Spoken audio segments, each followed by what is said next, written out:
welcome to the Geek Legion of Doom. This is the B-movie review and I'll be having a look at Cruel Jaws, also known as Jaws 5. Although make no mistake, this has absolutely nothing to do with the official Jaws franchise.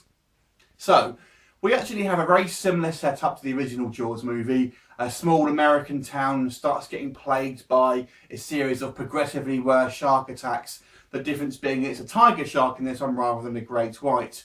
Of course, first of all, people are putting it down to propeller boat accidents and things like that. And of course, you've got a kind of greedy real estate sort of agent who kind of wants to buy up the whole town and paint a pretty picture for everyone and sort of say, try and deny that it was a shark attack and whatnot. And you've kind of got our hero sort of characters led by a guy who looks like the spitting image of Hulk Hogan. And he's kind of the owner of this sort of aquarium, and ultimately his kind of family, I guess, are positioned to be the good guys, and the other guy's sort of family ultimately that are kind of the bad guys, because he's got mafia ties and a kind of pointless subplot as well.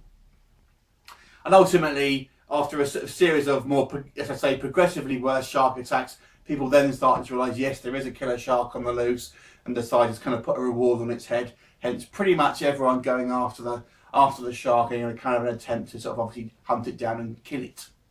So, this, as I say, is obviously a rip-off of the Jaws franchise. Not only does it call itself Jaws 5 in certain territories, it actually lifts certain scenes from the actual Jaws series of films, and strangely enough, some musical cues from Star Wars as well. So, it really isn't a particularly original film, and as I said, the story is very much the same here. The only twist on this one, I suppose, is that we're told the actual shark may well be the result of a kind of military experiment to kind of breed genetically engineered tiger sharks to sort of hunt down enemy underwater troops, I suppose. Although that information isn't really given much more depth than that ultimately. So what can I say to actually tell you how good this movie is? To be honest, there's not a lot here to really recommend it to, apart from it's one of these films where it is so cheesy and such a bad movie that it's kind of almost a little bit fun to just to sort of point and laugh at it. The very first scenes will give you an idea about what the acting's like here. The delivery of dialogue is so incredibly bad. It's it's a very, very cheap film. The editing is absolutely atrocious. You'll see I will say this, there was actually quite a high body count in this film. The shark does kill a good number of people in this one, although the vast majority of attacks are kind of just bubbly messes and things like that, so you'll see very little of it. However, we do get a few, I guess, money shots of a kind of, obviously a fake shark sort of eating people or kind of rearing its head out of the water and things like that. The shark itself is a very strange mix, because it's meant to be a tiger shark, although it looks more like a great white.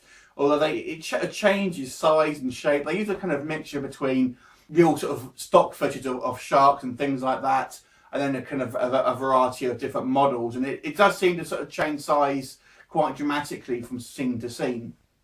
And the most amusing thing is that quite often the shark is actually stationary. You'll actually just see it just suspended in mid-water, not actually moving, which, obviously we know a shark can't actually do that.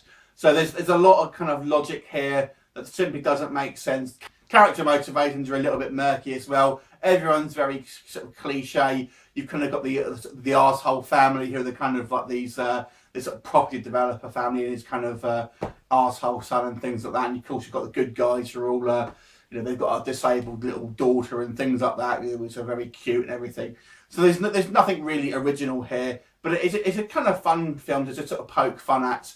But unless you're a real sort of shark film enthusiast, I can't really sort of genuinely recommend this film to you on any sort of level. I was actually trying to think, what actually do I like about this film? And to be honest, I'm coming up a little short. I guess some of the sort of like the practical effects, if you can kind of get past the sort of cheesiness and rubberiness, I guess they're kind of fun. But overall, this film is unfortunately a poorly made film, obviously shot on a very shoestring budget. So I have to sort of give props to trying to get this done on what is obviously low budget, with actors that simply don't have a lot of acting experience and technical people. The editing is absolutely awful.